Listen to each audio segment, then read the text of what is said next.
ഇവിടെ പി രാജീവ് ഡാവോസിൽ പോകുന്നുണ്ട് എന്ന നിക്ഷേപം സ്വീകരിക്കാൻ, ഇവിടെ അസന്റ് എന്ന് പറയുന്ന സംഘം നടന്ന നിക്ഷേപം സ്വീകരിക്കാൻ, എന്നിട്ട് ആശുപത്രികളുടെ നിക്ഷേപം മാരകമായ പ്രശ്നമാണെന്ന് പറയുകയാണ്. ഇരട്ടത്താപ്പ് തുറന്നു കാണിക്കാൻ നിങ്ങൾക്ക് പറ്റാത്തത് എന്താണ് ജിൻഡോ? അല്ല അശ്വിൻ, ഞങ്ങൾക്കത് കൃത്യമായിട്ട് പറ്റുന്നുണ്ട്, അത് ജനങ്ങൾക്ക് മനസ്സിലാകുന്നുമുണ്ട്. പക്ഷേ ഞങ്ങൾ പറയുന്നത് നുണയാണെന്നാണ് ഇവരുടെ ക്യാമ്പയിൻ നടക്കുന്നത്. പക്ഷെ ഞങ്ങൾ പറയുന്നത് നുണയാണെങ്കിൽ ഇപ്പോൾ ഈ ചർച്ചയിൽ പങ്കെടുക്കുന്ന ശ്രീ ബൽദേവ് തന്നെ അത്തരത്തിൽ ചില കാര്യങ്ങൾ സമ്മതിക്കുന്നുണ്ടല്ലോ, ആരോഗ്യവകുപ്പിന് വീഴ്ചയുണ്ട് എന്ന് സമ്മതിക്കുന്നുണ്ടല്ലോ. ബൽദേവിന് വേറെ അപകടമൊന്നും പറ്റാതിരിക്കട്ടെ, ഇന്നോവ വീട്ടിൽ ചെല്ലാതിരിക്കട്ടെ എന്നുള്ള ആശംസ മാത്രമേ ഉള്ളൂ. അദ്ദേഹത്തെ പോലെ ഞാൻ പൊതുവേ താങ്കൾ പറഞ്ഞതുപോലെ അദ്ദേഹം ചർച്ചയിൽ വളരെ മാന്യമായിട്ട് റെസ്പോണ്ട് ചെയ്യുന്ന ഒരാളാണ്, നമ്മളെ എതിർക്കുമ്പോൾ പോലും. അങ്ങനെ ഇരിക്കാൻ തന്നെ അദ്ദേഹം പറഞ്ഞ കുറേ കാര്യങ്ങൾ യാഥാർത്ഥ്യബോധം മനസ്സിലാക്കിക്കൊണ്ടാണ് ഈ വിഷയത്തെ അദ്ദേഹം സംസാരിക്കുന്നതെന്ന് ഞാൻ വിചാരിക്കുന്നു. ഞാൻ ചോദിക്കട്ടെ കാശ്മി, ഇന്നത്തെ ചർച്ചയിൽ CPM പ്രതിനിധികൾ പങ്കെടുക്കാത്തതാണോ, നിങ്ങൾ വിളിക്കാത്തതാണോ? വിളിച്ചു കിട്ടാത്തതാണ്. ആ എല്ലാവരും വിളിച്ചാലും ചെയ്യാറില്ല. ഞാൻ ചോദിക്കുന്ന കേരളത്തിലെ സിസ്റ്റത്തിന്റെ പിഴവാണെന്നാണ് ആരോഗ്യമന്ത്രി MP ഗോവിന്ദനും സജി ചെറിയാനൊക്കെ പറയുന്നത്. സജി ചെറിയാൻ പറഞ്ഞ് കുറച്ചുകൂടി കടുത്തിയ, ഇന്നലെയും സംഭവിച്ചിട്ടുണ്ടാവും, ഇന്നും സംഭവിക്കും, നാളെ സംഭവിക്കുന്നു. പിഴവേ സ്വന്തം മക്കളല്ലല്ലോ ചികിത്സയ്ക്ക് പോയിട്ട് കൈ മുറിച്ച് മാറ്റേണ്ടത്, സ്വന്തക്കാരുടെ ആരെയും വയറ്റിൽ കുത്തി വെക്കട്ടെ. ആർക്കും സംഭവിക്കാതിരിക്കട്ടെ. പക്ഷേ ഞാൻ പറഞ്ഞ ആർക്കും സംഭവിക്കാൻ പാടില്ല. പക്ഷേ ഇത് പറയുന്നത് നാട്ടുകാരെ കുറിച്ചിട്ടാണ്. ഇന്നും സംഭവിക്കും, നാളെയും സംഭവിക്കാമെന്ന് കേരളത്തിലെ സാംസ്കാരിക വകുപ്പ് മന്ത്രിയാണ്. ചികിത്സയ്ക്ക് പോകുന്ന ആളുകൾക്ക് പിഴവ് സംഭവിക്കാമെന്ന് വെറുതെ അങ്ങ് പറയുകയാണ്, നമ്മുടെ നികുതി പണം പറ്റി മന്ത്രിമാരായിട്ട് ഇരുന്നിട്ട്. ഞാൻ ചോദിക്കുന്നത്, സിസ്റ്റത്തിന്റെ പിഴവാണെങ്കിൽ CPM എന്തിനും ഒളിവിൽ പോകുന്ന ചർച്ചയിൽ പങ്കെടുക്കാതെ? സിസ്റ്റത്തിന്റെ പിഴവാണ്, ഇവർക്കൊരു ബന്ധമില്ല, മന്ത്രിക്കൊരു ബന്ധമില്ല, ഈ സർക്കാരിന് ഒരു ബന്ധമില്ല, സിസ്റ്റം എന്ന് പറഞ്ഞ മറ്റെന്തോ അന്യഗ്രഹ ജീവിയുടെ പിഴവാണെങ്കിൽ CPM ചർച്ചയ്ക്ക് വന്ന് മറുപടി പറയണ്ടേ? അവർ വരുന്നില്ലല്ലോ. അവരല്ലേ എല്ലാം ശരിയാക്കാമെന്ന് പറഞ്ഞ് ജനങ്ങളുടെ വോട്ട് വാങ്ങി അധികാരത്തിൽ വന്നത്. ഇനി അടുത്ത കാര്യം, എനിക്ക് ഇവിടെ പങ്കെടുക്കുന്ന ഈ ഡോക്ടർ അരുണോട് ഒരു കാര്യം ചോദിക്കേണ്ടത്, നിങ്ങൾ KGM CTAക്കാർ സമരം ചെയ്യുന്നതിന്, നിങ്ങളുടെ ന്യായമായ അവകാശങ്ങൾ ചോദിക്കുന്നതിന്, നിങ്ങളുടെ ശമ്പള കുടിശ്ശികയ്ക്ക് വേണ്ടി സമരം ചെയ്യുന്നതിന്, നിങ്ങൾ സ്റ്റാഫ് സ്ട്രെങ്ത് കൂട്ടുന്നതിന് വേണ്ടി സമരം ചെയ്യുന്നതിന് ഒക്കെത്തിനും പിന്തുണയുണ്ട്. പക്ഷെ ഒരു കാര്യം ചോദിക്കട്ടെ, ഫ്ലോർ നേഴ്സ് ഇല്ല, നേഴ്സുമാരുടെ എണ്ണം കുറവുണ്ട്, സ്ട്രെങ്ത് കുറവുണ്ട്, നിങ്ങളുടെ ആനുകൂല്യങ്ങൾ കിട്ടുന്നില്ല, അതിൻ്റെ പേരിൽ കത്രിക വയറ്റി വെച്ച് തുന്നിക്കെട്ടി വിടാമോ? എന്നിട്ട് അതിനെ ന്യായീകരിക്കാമോ? 20 അല്ല 50 കൊല്ലം ഇരുന്നാലും കുഴപ്പമില്ല എന്ന് ന്യായീകരിക്കാമോ? ഈ പിഴവ് സംഭവിക്കുമ്പോൾ, ആളുകൾ മരിക്കുമ്പോൾ സഹാനുഭൂതിയോടെ, സ്നേഹത്തോടെ, അനുകമ്പയോടെ ഒരു മറുപടി പറയാൻ പറ്റാതെ ഇത്തരം കുറ്റക്കാരെ സംരക്ഷിക്കുന്ന നിലപാട് എടുത്തുകൂടാ. കേരളത്തിൽ എപ്പോഴെങ്കിലും ഈ ഡോക്ടർമാരുടെ പിഴവ് കൊണ്ട് അല്ലെങ്കിൽ ആശുപത്രിയുടെ പിഴവ് കൊണ്ട് ഒരാൾക്ക് മരണം സംഭവിച്ചാൽ, ചികിത്സാ പിഴവ് കൊണ്ട് എന്തെങ്കിലും നഷ്ടം സംഭവിച്ചാൽ എപ്പോഴെങ്കിലും നിങ്ങൾ ഏറ്റു പറഞ്ഞിട്ടുണ്ടോ?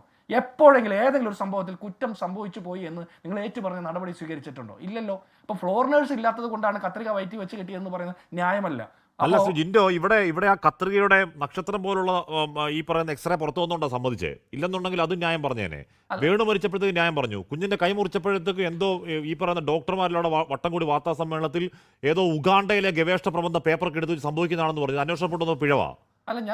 അങ്ങനെ ഡോക്ടർമാർക്ക് വേണ്ടി നടന്ന അന്വേഷണത്തിൽ അവരെ കാത്തു സൂക്ഷിക്കാനുള്ള സകല പരിപാടി അവരുടെ കയ്യിലുണ്ട്. ജിൻഡോ, ഞാൻ പറയുന്നത് ഹാഷ്മി, നമ്മളെല്ലാവരും ഓഡിറ്റ് ചെയ്യപ്പെടുന്നുണ്ട്. മാധ്യമ പ്രവർത്തകരും, രാഷ്ട്രീയ പ്രവർത്തകരും, ഗവൺമെന്റ് ഒഫീഷ്യലും, മന്ത്രിമാരും, എല്ലാ സർക്കാർ ഉദ്യോഗസ്ഥരും ഓഡിറ്റ് ചെയ്യപ്പെടുന്നത്. ഒരിക്കൽ പോലും ഈ ആശുപത്രിയിലെ ഡോക്ടർമാർക്ക് ഒരു പിഴവ് സംഭവിച്ചിട്ട് അവർ ഏറ്റെടുക്കില്ല, അവർ അതിൻ്റെ കുറ്റക്കാർക്കെതിരെ നടപടി എടുക്കാനായിട്ട് അവർ പറയില്ല. നിങ്ങളാണ് ആദ്യം പറയേണ്ടത്. സാർ, നിങ്ങൾ ഒരുപാട് കഷ്ടപ്പെടുന്നുണ്ട്, നിങ്ങൾ ഒരുപാട് പ്രയാസപ്പെട്ടാണ് ജോലി ചെയ്യുന്നത്, നിങ്ങൾക്ക് സാലറി, നിങ്ങളുടെ അതിൻ്റെ ഹൈക്ക് കുറയുന്നുണ്ട്, അത് കിട്ടുന്നില്ല, ആനുകൂല്യങ്ങൾ നിഷേധിക്കപ്പെടുന്നു, സമരം ചെയ്യേണ്ട ഗതികേടുണ്ട്, ഇതൊക്കെയുണ്ട്. അപ്പോൾ നിങ്ങൾ നിങ്ങളുടെ കൂട്ടത്തിലുള്ള കുറ്റക്കാർക്കെതിരെ നിങ്ങൾ ആദ്യം വിരൽ ചൂണ്ടണം. അപ്പോഴല്ലേ നിങ്ങളെ കുറെ കൂടി ജനങ്ങൾ വിശ്വാസത്തിലെടുക്കുക. അതിനൊരു മര്യാദ വേണ്ടേ? ഇത്തരം കാര്യങ്ങൾ സംഭവിക്കുമ്പോൾ, മനുഷ്യർ മരണപ്പെടുമ്പോൾ, വയറ്റിൽ കത്രിക തുന്നിക്കെട്ടി വെക്കുമ്പോൾ അപ്പോഴാണ് നിങ്ങൾ ഈ അവകാശ പ്രഖ്യാപന സമരം നടത്തുന്നത് അല്ലേ? നിങ്ങൾ അല്ലാത്ത സമയത്ത് നിങ്ങൾ പറയുന്നുണ്ടോ? അല്ലാത്ത സമയത്ത് പറയാൻ നിങ്ങൾ മടിക്കുക. ഏതെങ്കിലും ഒരു കേസിൽ ഒരു കുറ്റക്കാരനെതിരെ സമൂഹം വിരൽ ചൂണ്ടുന്ന സമയത്ത് അപ്പോൾ നിങ്ങളുടെ അവകാശത്തെ ഹാരിസ് സർക്കിൾ എന്ന് പറയുന്ന ഡോക്ടർ ബിന്ദു സുന്ദറിന് നേരെ ഓപ്പോസിറ്റ് ഡോക്ടറുണ്ട്. പാവം പിടിച്ചവനാണ്, ഈ ഒരു ബൈക്കിൽ വന്നു പോകുന്ന മനുഷ്യനാണ്. ഒരാളുടെ ശസ്ത്രക്രിയ വൈകിയപ്പോൾ സ്വന്തം മകൻ എന്ന മട്ടിൽ അദ്ദേഹത്തിന് ചങ്ക് പുടഞ്ഞ മനുഷ്യനാണ്, കണ്ണു നിറഞ്ഞ മനുഷ്യനാണ്, പുറത്തുനിന്ന് പറഞ്ഞ മനുഷ്യനാണ്. കള്ളനാക്കാൻ നീക്കം നടന്നില്ലേ? ഇതേ ആരോഗ്യമന്ത്രി വന്ന് ഇയാളെ കള്ളനാക്കാൻ നീക്കം നടന്നില്ലേ? എത്ര മെമ്മ കൊടുക്കാൻ നീക്കം നടന്നു? എങ്ങനെ പറയും, പുറത്തു പറയും? അല്ല ഹാഷ്മി, അന്ന് ഹാരിസ് ചെറുക്കലിനെ കള്ളനാക്കാൻ വേണ്ടി ശ്രമം നടത്തിയതിൽ കൂട്ടത്തിൽ ഈ സർക്കാർ ആശുപത്രിയിലെ ഡോക്ടർമാരും അവരുടെ സംവിധാനം ഉണ്ടായിരുന്നില്ലേ? സർക്കാർ ആശുപത്രി സംവിധാനങ്ങൾ ഉണ്ടായിരുന്നില്ലേ? കോട്ടയം മെഡിക്കൽ കോളേജിന്റെ 3 നില കെട്ടിടം ഇടിഞ്ഞു വീണ് ബിന്ദു മരിച്ചപ്പോൾ സർക്കാരിന് അനുകൂലമായിട്ട് വാർത്ത സൃഷ്ടിക്കാൻ വേണ്ടിയിട്ട് ഡോക്ടർമാർ ശ്രമിച്ചില്ലേ?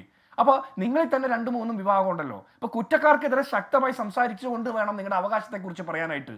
കേരളത്തിലെ സാധാരണക്കാർക്ക് സംരക്ഷിക്കാൻ ഏതെങ്കിലും ഒരു സംഘടനയുണ്ടോ? ചികിത്സയ്ക്ക് പോകുന്ന രോഗികൾക്ക് വേണ്ടി വാദിക്കാൻ സംഘടനയുണ്ടോ? ഞങ്ങൾ രാഷ്ട്രീയ പ്രവർത്തകരും പൊതുപ്രവർത്തകരല്ലേ, രാഷ്ട്രീയ പാർട്ടികൾ ഏതും ആവട്ടെ, ഞങ്ങൾ സമരം ചെയ്യുന്നതിന് നിങ്ങൾ പറയുന്നു നിങ്ങളുടെ ഡോക്ടർമാരുടെ സുരക്ഷ എന്ന്. ഡോക്ടർമാരുടെ സുരക്ഷയ്ക്ക് വേണ്ടി നിയമമുണ്ട്, ഡോക്ടർമാരുടെ സുരക്ഷയ്ക്ക് വേണ്ടി എല്ലാ സംവിധാനങ്ങളും ഉണ്ട്. രോഗികളുടെ സുരക്ഷയ്ക്ക് വേണ്ടിയിട്ട് എന്ത് സംവിധാനമുണ്ട് സാറേ? അപ്പൊ നിങ്ങൾ ഈ ആളുകൾ ഈ ചികിത്സാ പിഴവിൽ മരണപ്പെടുമ്പോൾ ആളുകൾക്ക് ഇതുപോലെയുള്ള നഷ്ടങ്ങൾ സംഭവിക്കും, അവരുടെ ജീവിതത്തിൽ തന്നെ ജീവിതകാലം മുഴുവൻ അനുഭവിക്കേണ്ട പിഴവുകൾ സംഭവിക്കുമ്പോൾ നിങ്ങൾ ന്യായീകരിക്കാൻ പാടില്ല. ഇനി ഒരു കാര്യം കൂടി ഹാഷ്മി, നമ്മൾ ഒന്നാം സ്ഥാനത്താണെന്നാണ് നമ്മുടെ സർക്കാർ പറയുന്നത്. ഒന്നാം സ്ഥാനത്താണ് കുറെ കാലങ്ങളായിട്ട്. അത് നമ്മുടെ കേരളീയരുടെ ജീവിത രീതി, നമ്മുടെ ഭക്ഷണ രീതി, നമ്മുടെ ചികിത്സാ രീതി, നമ്മുടെ ചികിത്സാ അവബോധം, രോഗം വന്ന ആശുപത്രി പോകണം എന്നുള്ള ബോധം, അത് പതിറ്റാണ്ടുകളായിട്ടുള്ളതാണ്. അത് ഇവരാരും സംഭാവന ചെയ്ത PR എക്സസൈസിലൂടെ KSRTCയിൽ വാർത്ത മറ്റേ പരസ്യം എഴുതി വെച്ചതുകൊണ്ടല്ല. രോഗം വന്നാൽ ആശുപത്രി പോകണം എന്നുള്ള സാമാന്യ ബോധം മലയാളിക്കുണ്ടായത്. അപ്പൊ ഇതെല്ലാം കൂടി സൃഷ്ടിച്ചതാണ് കേരളത്തിന് 1-ാം നമ്പർ. എന്നിട്ട് പറയാ പ്രോട്ടോകോൾ പാലിച്ച കേരളത്തിലെ എല്ലാ ആശുപത്രിയും പ്രവർത്തിക്കുന്നതെന്ന്. അവിടെ ആരോഗ്യമന്ത്രിയോട് നമുക്ക് വിയോജിപ്പുണ്ട്. ഉത്തരവിറക്കാൻ പറ്റുമോ? WHO പ്രോട്ടോകോൾ പാലിച്ച് മാത്രമേ സർജറി നടത്താൻ പറ്റുള്ളൂ. ഉത്തരവിറക്കാൻ പറ്റില്ല. കാരണം എന്താ? അവിടെ ആവശ്യത്തിന് സ്റ്റാഫ് സ്ട്രെങ്ത് ഇല്ല. ആ ഉത്തരവ് ഇറക്കിയാൽ പിന്നെ നാളെ മുതൽ ഡോക്ടർമാരെയും നഴ്സുമാരെയും തലയിൽ പഴിചാരിക്കൊണ്ട് പോകാൻ പറ്റില്ല. അപ്പൊ സിസ്റ്റം എന്ന് പറഞ്ഞാൽ ആരോഗ്യ വകുപ്പ് മന്ത്രി തൊട്ട് താഴെ തട്ടിൽ വരെയുള്ള മുഴുവൻ സംവിധാനങ്ങളും കൂടി ചേരുന്നതാണ്. ഇതിന്റെ നേട്ടങ്ങൾ കിട്ടുമ്പോൾ ആരോഗ്യമന്ത്രി പോയി ഇളിച്ചു കൊണ്ടുപോയി അവാർഡ് മേടിക്കും. അത് കോട്ടങ്ങൾ സംഭവിക്കുക സിസ്റ്റത്തിന്റെ ആണെന്ന് പറഞ്ഞ് തള്ളിക്കളയും. അത് ശരിയല്ല. 1-ാം നമ്പർ സമ്മാനം കിട്ടുമ്പോഴൊക്കെ മന്ത്രിക്കും ഈ സർക്കാരിനും എന്തെങ്കിലും കോട്ടം സംഭവിച്ച് മനുഷ്യർ മരണപ്പെടുമ്പോൾ അത് മറ്റാരുടെയാണ്? സിസ്റ്റത്തിന്റെ ആണെന്ന് പറയുന്നു. ഇനി അടുത്തത് നഴ്സുമാരുടെ റെസ്പോൺസിബിലിറ്റി ആണെന്ന് പറയുന്നു. ഞാൻ ചോദിക്കട്ടെ, ഈ കേരളത്തിൽ നടന്നിട്ടുള്ള എല്ലാ ഇത്തരത്തിലുള്ള മെഡിക്കൽ നെഗ്ലിജൻസിന്റെയും ഉത്തരവാദിത്തം പേരേണ്ടി വരുന്നത് നഴ്സുമാർക്കാ. കോഴിക്കോട് മെഡിക്കൽ കോളേജിൽ ICUയിൽ ഒരു വൃത്തികെട്ടവൻ പീഡിപ്പിച്ചു, സർജറി കഴിഞ്ഞു കിടന്ന ഒരു രോഗിയെ, സർക്കാർ അനുകൂല സർവീസ് സംഘടനയുടെ നേതാവാ. എന്നിട്ട് ആർക്കെതിരെ നടപടിയെടുത്തെന്ന് അറിയാം? സർക്കാർ ആ അതിജീവിതയോടൊപ്പം അവസാനം വരെ അടിയുറച്ചു നിന്ന ഒരേ ഒരാൾ അവിടുത്തെ ഹെഡ് നേഴ്സാ. ആ ഹെഡ് നേഴ്സിനെ ഇടുക്കിയിലേക്ക് ട്രാൻസ്ഫർ ചെയ്തു. അവർ അവസാനം ഹൈക്കോടതി പോയി അനുകൂല ഉത്തരവ് വാങ്ങി വന്നപ്പോൾ 6 ദിവസക്കാണ് ആ കോഴിക്കോട് മെഡിക്കൽ കോളേജിന്റെ വരാന്തയിൽ അവരെ ഇരുത്തിയത് ഈ സർക്കാർ. അപ്പൊ ആരെ ഇവർ സംരക്ഷിക്കുന്നത്? കുറ്റക്കാരെയാണ് സംരക്ഷിക്കുന്നത്. 46ഓളം അന്വേഷണ റിപ്പോർട്ട് ഈ മന്ത്രി വാങ്ങി. എത്ര അന്വേഷണ റിപ്പോർട്ടിൽ നടപടി സ്വീകരിച്ചു? ഈ സർക്കാരിന്റെ കാലത്ത്, വീണ ജോർജിന്റെ കാലത്ത് മാത്രം 46 അന്വേഷണ റിപ്പോർട്ട് ക്ഷണിച്ചിട്ട് ഈ റിപ്പോർട്ട് വാങ്ങി പുഴുങ്ങി തിന്നാണോ ഇരിക്കുന്നത്? എന്ത് നടപടി സ്വീകരിച്ചെന്ന് പൊതുസമൂഹത്തോട് പറയണ്ടേ? നമ്മളല്ലേ നികുതി കൊടുക്കുന്നത്? ഇനി ഇവിടെ ഒരു കാര്യം കൂടി പറയാനുണ്ട്. ഹെൽത്ത് ഡിപ്പാർട്ട്മെന്റിന്റെ ഡയറക്റ്റ് ബെനിഫിറ്റ് ഇല്ലാന്ന് ബൽദേവ് സച്ചിദാനന്ദനോടുള്ള എല്ലാ ബഹുമാനം നിർത്തി പറയാം.